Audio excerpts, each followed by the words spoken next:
नमो अरिहंताणम नमो सिद्धाणम नमो आर्याणम नमो उपजायाणम नमो लोये सवसावणम। मंगलम भगवान वीरो मंगलम गौतमो गणी मंगलम कुंद कुंदार्यो जैन धर्मोस्तु मंगलम सर्वमंगल मांगल्यम सर्वकल्याणकारकम प्रधानम सर्वधर्माणम जैनम जयतु शासनम। नमो तीर्थनायक ने नमो ओंकार नाद ने ओंकार संघर्यो जैने नमो ते कुंद कुंदने।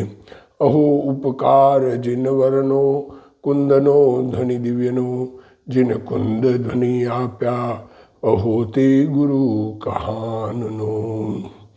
मंगलमय मंगल करण वीतराग विज्ञान नमो ताहि जाते भय अरहंतादि महान। करि मंगल करियो महा ग्रंथ करण के काज जाते मिले समाज सब पावे निज पद राज। मिथ्या भाव अभाव ते जो प्रगटे निज भाव सो जयवंत रहो सदा यही मोक्ष उपाय। जो निज भाव सदा सुखद अपनो करो प्रकाश जो बहुविधि भव दुखन के करी है सत्यानाश। मोक्ष मार्ग प्रकाशक ग्रंथ पूज्य गुरुदेव श्री के प्रवचन भाग 3 पेज नंबर 87। निश्चयाभासी जीव तपचरण आदि को वृथा क्लेश करना मानता है, उस बात का निषेध कर रहे हैं। तपचरण आदि वृथा क्लेश नहीं है, वो ज्ञानियों की सहज प्रवृत्ति होती है और उसको सही जानना चाहिए। देखो क्या कह रहे हैं, मतलब वो वहाँ ये भी उदाहरण दिया कि इष्ट अनिष्ट की जो बुद्धि नहीं मीठी है तुम्हारे, तुमको क्लेश लगता है तपचरण में, इसका मतलब इष्ट अनिष्ट की बुद्धि नहीं मीठी है। तुम्हें खाना खाना इष्ट और खाना त्याग करना अनिष्ट लगता है, ये राग द्वेष है, ये तो संसारियों की वृत्ति है, इसलिए उनमें और तुम्हारे में कोई अंतर नहीं है। तो उसका प्रश्न है वापस निश्चयाभासी का कि यदि तू कहेगा, क्या कहेगा मिथ्या जो आत्म अनुभव नहीं है और अपने आप को अनुभवी मान लेता है और निश्चय का आभास मात्र है, निश्चय की बातें सुन करके निश्चयाभासी हो गया है और आत्मा का अनुभव नहीं होने से राग का जो परिणमन है वो नहीं होता और जो शुभ भाव रूप परिणमन नहीं होने का भी खेद नहीं है उसको, उसकी बात कर रहे हैं।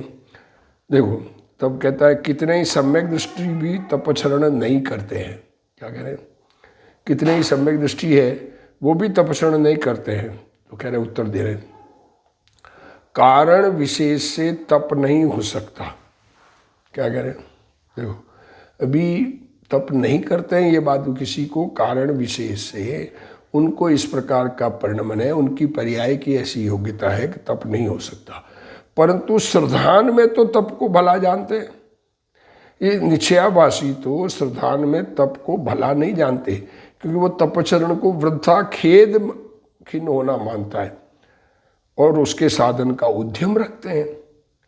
तुझे तो श्रद्धान यह है कि तप करना क्लेश है और तथा तप का तेरे उद्यम नहीं है, इसलिए तुझे सम्यक दृष्टि कैसे हो, इसलिए सम्यक दृष्टि नहीं हो सकता। देखो सम्यक दृष्टि को कदाचित बाहर से त्याग न हो परंतु वह राग से लाभ नहीं मानता। ये गुरुदेव श्री क्या खुलासा कर रहे हैं, कदाचित बाहर से दिखने में त्याग न दिखे पर राग से लाभ नहीं मानता, स्वभाव में लीन होकर राग का अभाव करने की ही उसकी भावना होती है। आहा, मिथ्या दृष्टि निश्चयाभासी को राग को हटाने की यथार्थ भावना भी नहीं होती। आहा, क्या कह रहे हैं, आत्मा का अनुभव नहीं होने से उसको राग घटता नहीं है और अंदर में ये परिणाम भी नहीं है कि राग मिटना चाहिए।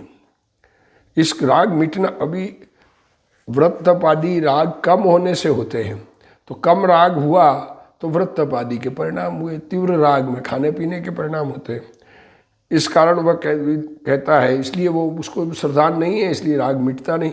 इस कारण वह कहता है कितने ही सम्यक दृष्टि भी तपश्रण नहीं करते, इसलिए हम भी तप नहीं करते। उसका समाधान यह है कि तप का अर्थ तो इच्छा का निरोध है। देखो, तप का अर्थ क्या है? इच्छा निरोधस्य तप, ऐसी परिभाषा है तप की। सम्यक दृष्टि के ही वास्तव में इच्छा का निरोध होता है। हाँ, सम्यक दृष्टि इच्छा को लाभदायक नहीं मानते, इसलिए उसका निषेध है। मिथ्या दृष्टि के नहीं होता।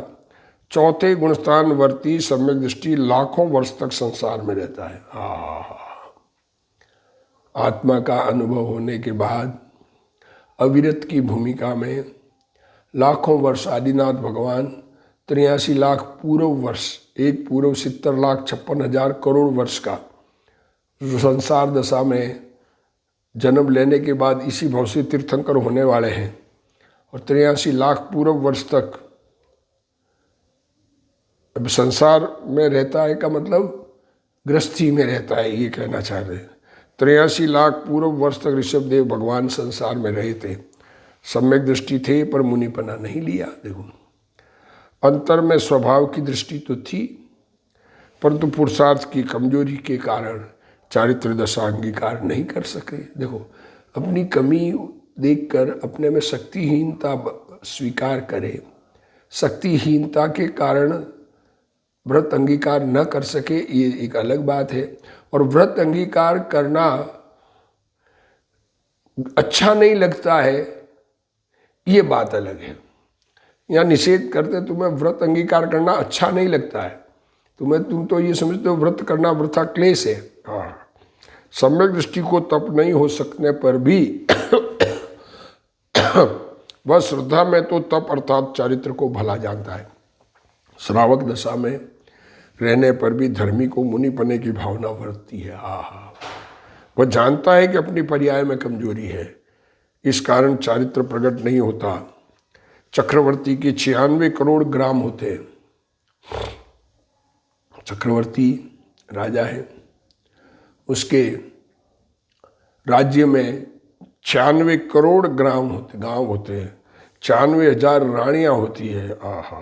96 करोड़ पैदल सैनिक होते हैं, 64,000 पुत्र होते हैं। क्या करें, तथापि उसे भावना तो चारित्र दशा की ही होती है। लोग ये सब होते हुए भी अंदर में भावना कब घर छोड़ मुनि बनूं, चिन्ह मूरत द्रगधारी की मोहे रीत लगत है अटापटी, बाहिर नार की कृत दुख भोगत अंतर समरस घटाघटी, सदन निवासी तदपि उदासी, ताते आश्रव च घटाघटी, रमत अनेक स्त्री ने के संग पर परिणति नित हटाहटी। क्या कह रहे हैं, उनकी परिणति तो हटने के लिए ही है। उदय आया है कर्म का, अरे बाहर में उदय अनुसार वर्तन करता है। क्या कह रहे हैं, आत्मज्ञान समदर्शिता विचरे उदय प्रयोग, अपूर्व वाणी परम सुत सदगुरु लक्षण योग। आत्मा की पर्याय में शुभाशुभ राग होता है, परंतु सम्यक दृष्टि को उसकी भावना नहीं होती। सम्यक दृष्टि की भावना तो मैं ज्ञानानंद स्वभावी चैतन्य मूर्ति हूँ, उसमें कब लीन हूँ ऐसी होती है। आत्मा के अवलंबन से संवर और निर्जरा होती है। क्या कह रहे हैं, संवर निर्जरा किससे होती है? आत्मा के अवलंबन से होती है। उसका तो निश्चयाभासी के उद्यम नहीं है। आत्मा को जानता ही नहीं तो अवलंबन कैसे करे? सिर्फ बातों में, क्षोभसम में आत्मा को जानता है शास्त्र अनुसार, अतः वह मिथ्या दृष्टि है। सम्यक दृष्टि के तो ऐसा उद्यम होता है। मिथ्या दृष्टि का श्रद्धान ही ऐसा होता है कि वह तप को क्लेश मानता है। इस कारण उसे तप अर्थात राग आदि के नाश करके स्वभाव में रमणता करने की भावना भी नहीं होती। धर्मी को बाहर में उपवास आदि नहीं होने पर भी सम्यक दर्शन में बिल्कुल दोष नहीं है। क्या कह रहे हैं? उपवास आदि नहीं है फिर भी सम्यक दर्शन में दोष नहीं है, क्योंकि उपवास आदि को क्लेश नहीं मानता है, अपनी परिणति में ऐसा राग नहीं है, ये जानता है। मिथ्या दृष्टि हठ पूर्वक चारित्र ले, मिथ्या दृष्टि को उभयाभासी या व्यवहाराभासी हठपूर्वक चारित्र ले तो वह यथार्थ चारित्र नहीं कहलाता, क्योंकि सम्यक दर्शन बिना चारित्र तप नहीं होता। अज्ञानी को चक्रवर्ती अथवा तीर्थंकर पद का बंध नहीं होता। लो देखो क्या कहना, अज्ञानी चक्रवर्ती का बंधन नहीं होता, अज्ञानी के चक्रवर्ती का पुण्य बंध ज्ञानी के ही होता है। तीर्थंकर प्रकृति का बंध भी सम्यक दृष्टि ज्ञानी के ही होता है, जिसको आत्मज्ञान है उसी को होता है। जो ज्ञानी आत्मा में होने वाली रागादि की पर्याय को उपादेय नहीं मानते, राग जिनको उपादेय नहीं लगता है, ऐसे किसी ज्ञानी को विकल्प आता है, उसमें चक्रवर्ती अथवा तीर्थंकर पद का बंध होता है। जो जीव शुभ भाव को भला जानता है वह तो मिथ्या दृष्टि, देखो शुभ भाव से लाभ मानने वाला मिथ्या दृष्टि, और शुभ भाव को शुभ भाव होवे ही नहीं ऐसा जिसका ज्ञान है। ज्ञानी की भूमिका में जब तक श्रेणी न चढ़े, गुणस्थान परिवर्तन नहीं हो, आत्मा में एकाग्रता नहीं हो, तब तक राग होता है। उसका ज्ञान न करे, उस राग को स्वीकार न करे तो वह मिथ्या दृष्टि है, उसके चक्रवर्ती अथवा तीर्थंकर पद नहीं होता। फिर वह कहता है शास्त्र में ऐसा कहा है कि तप आदि के क्लेश करता है तो करो, ज्ञान बिना सिद्धि नहीं है। शास्त्र में लिखा है सिद्धि तो ज्ञान से है, तो किसके लिए लिखा है? अब देखो, इंजेक्शन दवाई किसी और के लिए हो, ले ले कोई और। तुम व्रत तप आदि को क्लेश मानते हो, उनके लिए नहीं कहा है। जो व्रत तप में लिखा है, लगा हुआ है, आत्मा का अनुभव नहीं करता है, उसके लिए लिखा है। जो जीव तत्व ज्ञान से तो परान्मुख है और तप ही से मोक्ष मानते हैं, उनको ऐसा उपदेश दिया है। तत्व ज्ञान के बिना केवल तप ही से मोक्ष मार्ग नहीं होता, तथा तत्व ज्ञान होने पर रागादि मिटाने के अर्थ तप करने का तो निषेध है नहीं। देखो, को उपवास आदि करने का निषेध कहीं जिनवाणी में नहीं है, व्रत धारण करने का निषेध कहीं जिनवाणी में नहीं है, पर व्रत तप से ही धर्म हो जाएगा ऐसा मानने का निषेध, ऐसी मान्यता ठीक करने की बात है। यदि निषेध हो तो गणधराधिक तप किस लिए करे? इसलिए अपनी शक्ति अनुसार तप करना योग्य है। अब गुरुदेव श्री इसको खुलासा, तब यहाँ प्रश्न होता है कि शास्त्र में ऐसा कहा है कि तप आदि क्लेश करते हैं तो करो, परंतु ज्ञान बिना सिद्धि नहीं है। इसका क्या कारण है?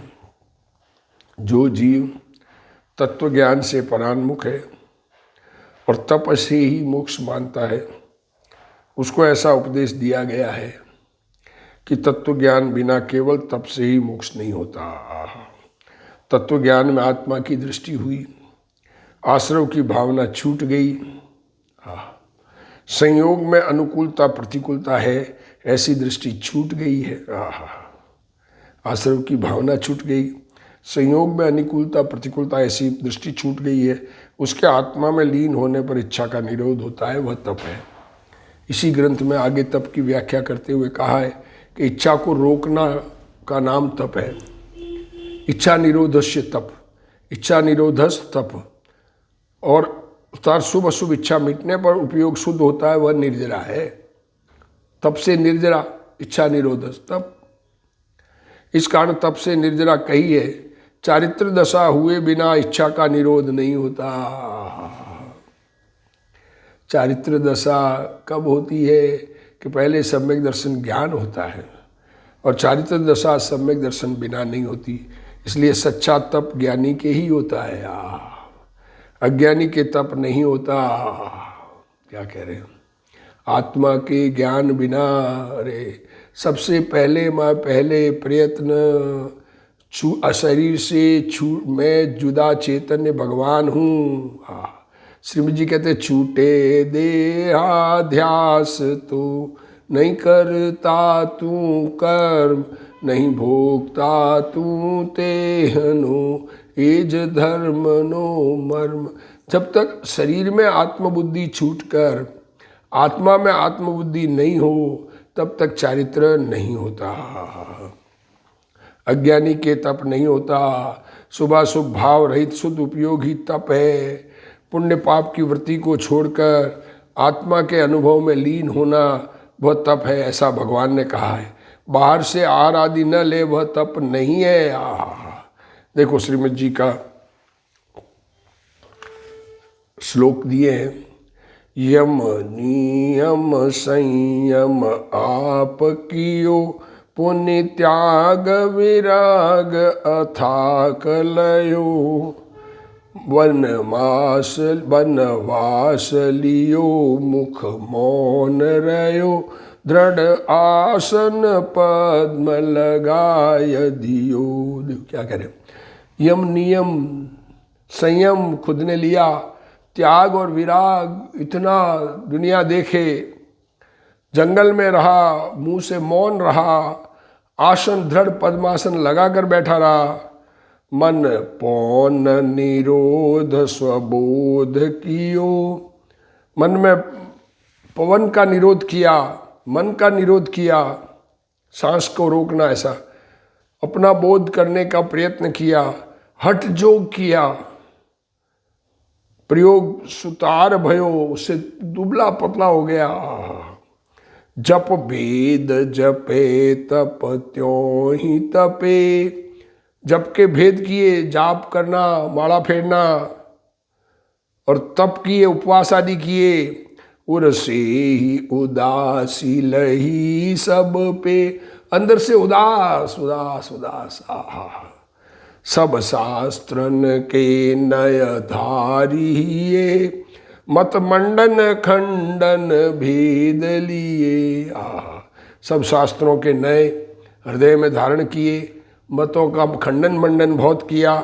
यह साधन बार अनंत कियो, तदपि कछु हाथ हजून पड़ो। ये सब साधन अनंत बार किया पर हाथ में कुछ नहीं लगा।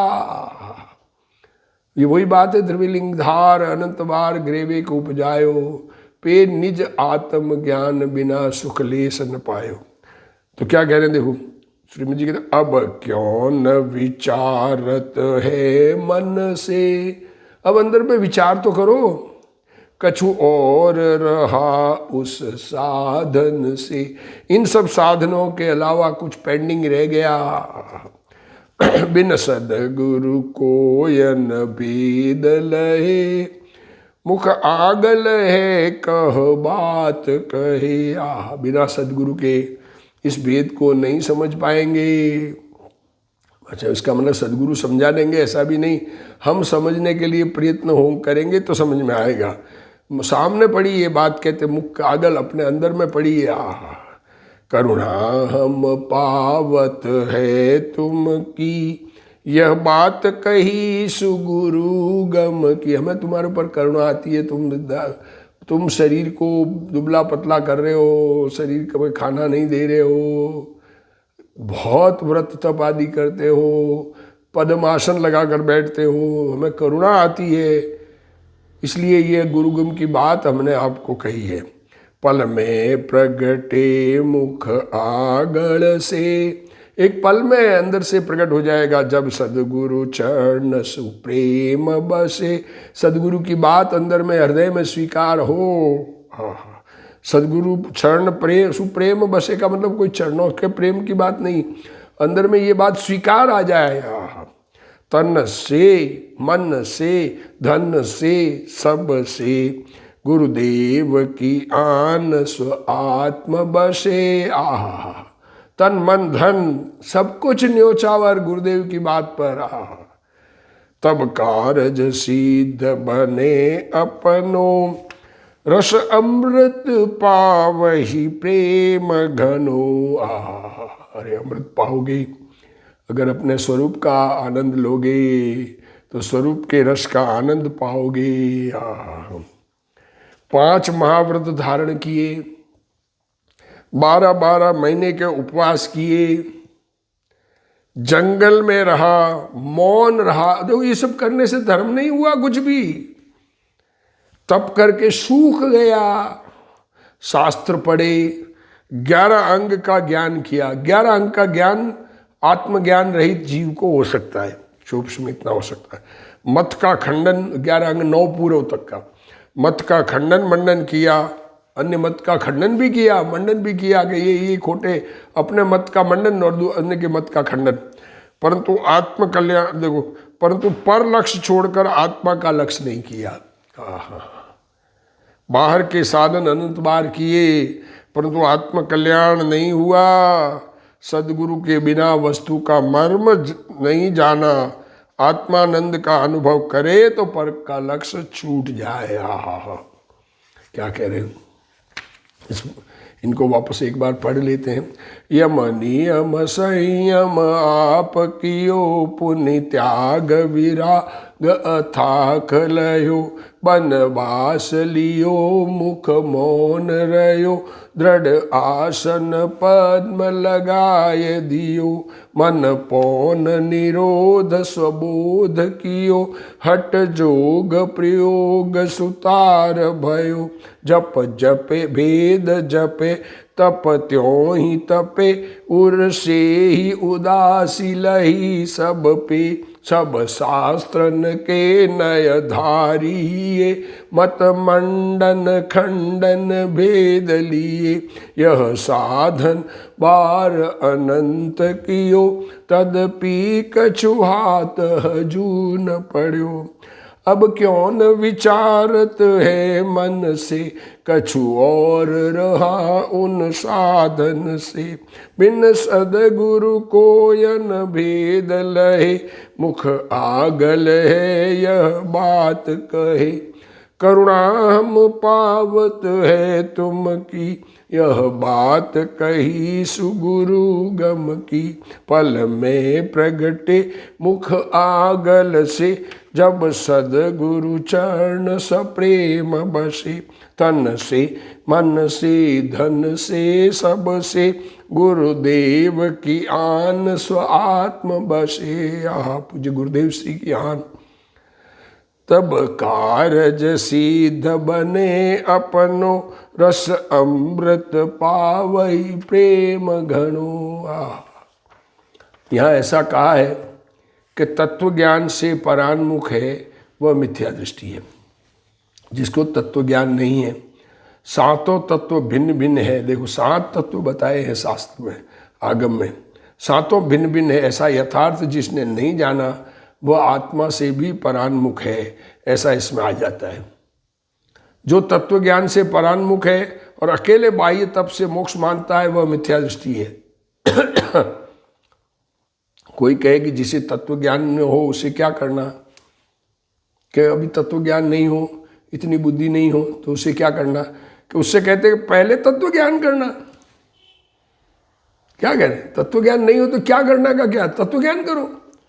शुभ अशुभ भाव तो क्रमानुसार आते हैं। इतनी बुद्धि, देखो हमारे में बुद्धि नहीं, कोई ये कहे तो पंडित जी ने, टोडरमल जी ने ये बात भी शास्त्र में लिखी कि तुम्हारे में इतनी बुद्धि है इसलिए उपदेश है। इतना क्षोभम संगी पंचेंद्रिय जीव के होता है कि अपना उपयोग लगावे तो सब समझ में आती है ये 7 तत्वों की बात। शुभ अशुभ भाव में रुचि और दृष्टि है, उसे बदल कर मैं आत्मा चिदानंद हूँ, ऐसी दृष्टि और रुचि करना चाहिए। पर पदार्थ की पर्याय तो आत्मा कर नहीं सकता। देखो हो क्या कहना, ये शरीर, मकान, दुकान, धंधा, व्यापार, इसके काम तो आत्मा कर ही नहीं सकता। स्त्री का, परिवार का, पैसे का, धन कमाना, रखना, अवेरना, अरे तुमने अवेरा नहीं इसलिए तुम्हारे पास धन नहीं है, ऐसा नहीं है। शरीर, कर्म आदि की जो पर्याय जिस काल में होनी है वह होगी, उसे बदलना नहीं है।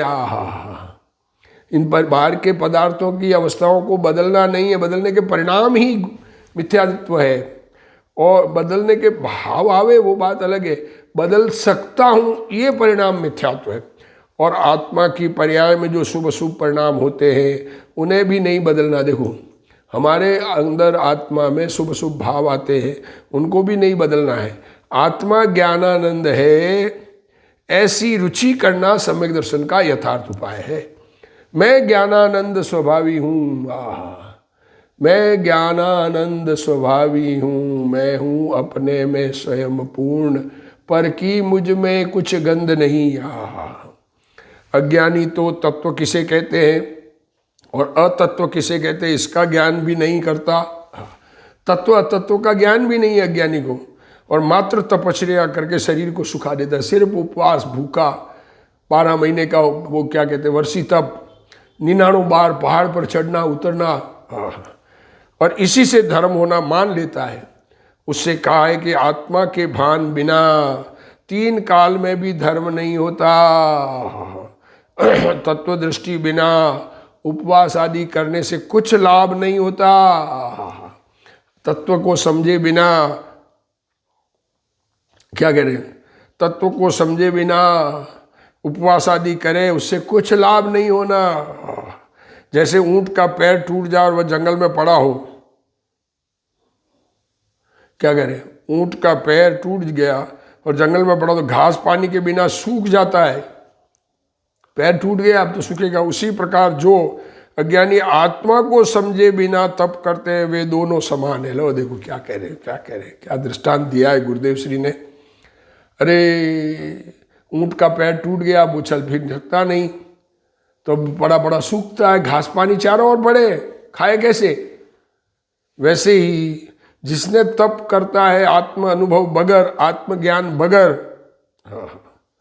उस तप से वो वैसा ही है सूखना, शरीर का सूखना उसी प्रकार का है जैसे ऊंट को चारा पानी नहीं खा पावे और सूख जाता है पड़ा पड़ा, क्योंकि ऐसी क्रिया तो अनंत बार की है। तत्व ज्ञान होने पर सम्यक दृष्टि भी राग आदि के अभाव के लिए तप की भावना करता है। तत्व ज्ञान होने पर तप की भावना तो सम्यक दृष्टि को भी है। कब मुनि व्रत धारूं, ऐसी भावना सम्यक दृष्टि को भी होती है। ज्ञानी भी स्वभाव की लीनता पूर्वक इच्छा के अभाव की भावना करता है। स्वरूप सन्मुख परिणति शक्ति न लगने से स्वरूप में एकाग्र न हुआ जा सके, पर भावना स्वरूप में लीनता की ज्ञानी को होती है। यदि ऐसा न हो तो गणधर आदि चारित्र किस लिए ग्रहण करे। तो फिर तीर्थंकर गणधर मुनिव्रत अंगीकार करके क्यों करते हैं। वस्तुतः तो अंतर्लीनता होना वह चारित्र है, अंदर में लीन होना आत्मलीनता, उसका नाम चारित्र है। निमित्त रूप से बाहर में शुभ भाव होता है। ज्ञानी भी चारित्र ग्रहण करता है, इसलिए शक्ति अनुसार तप करना योग्य। अपनी शक्ति विचार कर, शक्ति से तप और शक्ति से त्याग कहा है। आपकी शक्ति सर्वस्व त्याग करने की है और न करे, और आत्मा में लीनता न करे तो भूल है। आपके तप धारण करने की शक्ति है, उपवास आदि शक्ति, मतलब बाहर के शरीर की शक्ति की बात नहीं कर रहे, आत्मस्थिरता की शक्ति, उसके अनुसार तप करना योग्य है। परंतु अज्ञानी तो व्रतादि को बंधन मानता है। बस बात तो ये है, निश्चय व्रत बंध का कारण नहीं है। ज्ञानी के निश्चय व्रत बंध का कारण नहीं है। निश्चय व्रत मीन स्वरूप में एकाग्रता रूप व्रत। ज्ञानी के निश्चय व्रत होने पर साथ में व्यवहार भी होता है। निश्चय व्रत है तो बाहर में उपवास आदि कई परिणाम भी होते हैं, किंतु अज्ञानी तो स्वच्छंद वृत्ति करता है। यथार्थ ज्ञान हो तब तो स्वच्छंद वृत्ति नहीं रहती। आत्मज्ञान होने के बाद में आत्मा की जो चर्चा जिन आगम में कही, वैसा आत्मा स्वयं को अनुभव में आ गया होने पर स्वच्छंद वृत्ति नहीं रहती, राग घटता ही है, ऐसा नियम है। और ऐसा होने पर बाहर में निमित्त रूप तप व त्याग अवश्य होते हैं। आत्मा में विकार होता है, वह आश्रव है। आत्मा में राग की उत्पत्ति बीमारी है, आश्रव है, कर्म बनता है उससे। जिसको शुद्धात्मा की दृष्टि से राग घट जाता है, शुद्धात्म सन्मुख होने पर राग घट जाता है, उसके बाई में उस प्रकार का त्याग होता है। उसका शास्त्र में निषेध नहीं किया है। यदि शास्त्र में राग के अभाव का उपदेश नहीं आया होता, शास्त्र में राग मिटाने का उपदेश अगर नहीं हो तब तो गणधरादि उसका उद्यम किस लिए करते? जिन आगम में राग मिटाने का उपदेश है, जिस प्रकार से राग मिटे ऐसी श्रद्धा, सम्यक दर्शन, राग मिटे ऐसा ज्ञान, सम्यक ज्ञान, और वास्तव में राग का मिटना, उसका नाम सम्यक चारित्र है। इसलिए शक्ति अनुसार तप त्याग करना योग्य है। ज्ञानी शक्ति को लांग कर तप त्याग नहीं करते। ऐसा है, वो उपवास तो कर लिया और टॉलरेंस आत्मा में शक्ति नहीं है, अंदर में कषाय की उग्रता हो, अरे आज खाना नहीं खाया, कब सुबह हो और कब खाना खाएं, कब, ऐसा त्याग ज्ञानी नहीं करता। उनकी सहज दशा होती है। प्रमाद नहीं होता, प्रमाद भी नहीं, क्लेश हो वह धर्म नहीं बल्कि आर्त ध्यान है। जिससे दुख लगे, उपवास करने में क्लेश लगे तो धर्म नहीं है, आर्त ध्यान है। विशुद्ध शुभ परिणाम होते हैं तो पुण्य होता है। मंद कषाय से त्याग का परिणाम है, विशुद्ध शुद्ध परिणाम है, शुभ भाव है, विशुद्ध परिणाम में शुभ भाव है तो पुण्य होता है। अतः शक्ति अनुसार तप करना योग्य है। ये तप की बात हुई, अब व्रत की बात कर रहे हैं। अब चौथा व्रत आदि को बंधन में पढ़ना मानता है निश्चयाभासी, उसकी चर्चा अब करेंगे। जिनवाणी स्तुति आगे करेंगे। हे जिनवाणी भारती तोई जपू दिन रैन, जो तेरा शरणा गए सो पावे सुख चैन। जा वाणी के ज्ञान ते सूझे लोकालोक, सो वाणी मस्तक नमो सदा दे तू ढोक। जिनवाणी मात की जय।